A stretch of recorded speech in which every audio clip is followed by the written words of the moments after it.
अच्छा बात दिखाओ दिखाओ। आइए अंजना सिंह के साथ मैंने जो वादा किया था गाना गा देता हूँ। आज रश्मि श्री स्टेज पे है, इसीलिए मैं चाहता हूँ कि इनकी फिल्म से शुरुआत करें। अंजना जी आएंगे क्या?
जीवन के जख्म उतर दे जाला।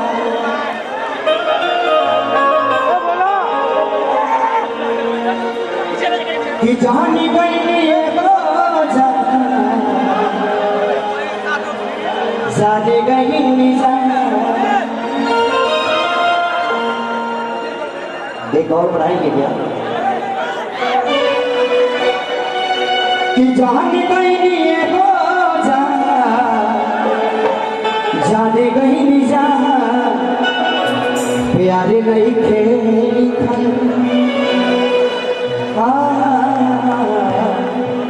कि प्यारे नहीं खेली खल हाथ के लकीर में नहीं खुद तकदीर में जान।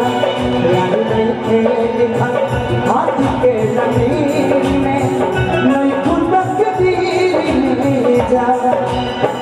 जाने गई नहीं बोझा जाने गई नहीं जाना। जाने गई नहीं बोझा जाने गई नहीं जाना। प्यारे नहीं खेली खल प्यारे नहीं खेली खल हाथ के लकीर में नहीं खुद तकदीर में जान। प्यारे नहीं खेली खल हाथ के लकीर में नहीं खुद तकदीर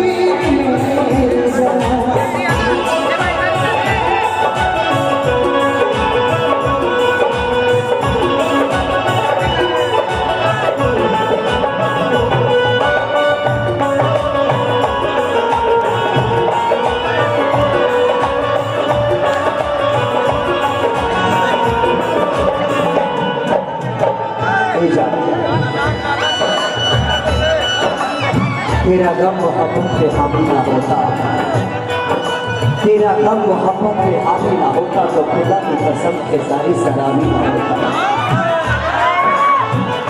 दिल टूटना के कोनो हो नाराज हो फिर कैसे सुनी जमाना।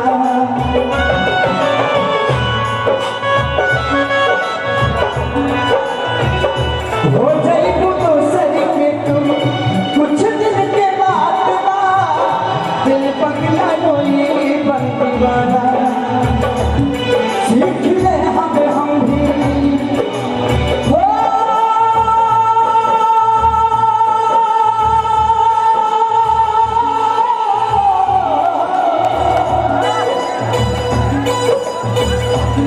सीख ले हम भी गम में हंसे के अदा अब जिए के पड़ी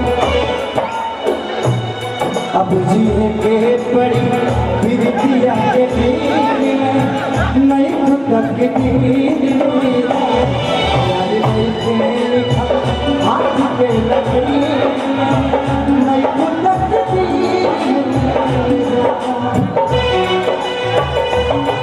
अब होता तो हर शादी जाने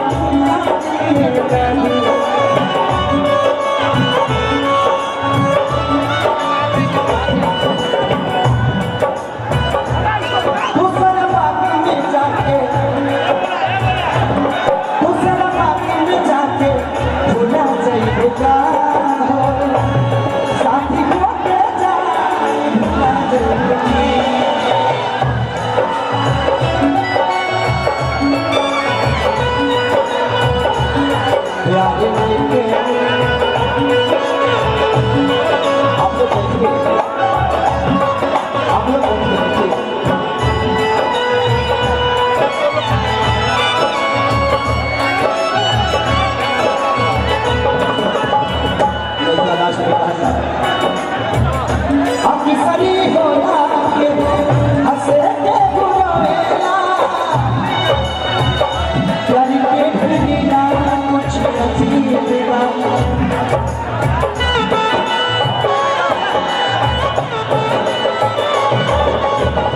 बेवफा भी लगती कैसे मासूम यार के लगाबाजी अपने नसीब का खुश रहा तो हरदम वो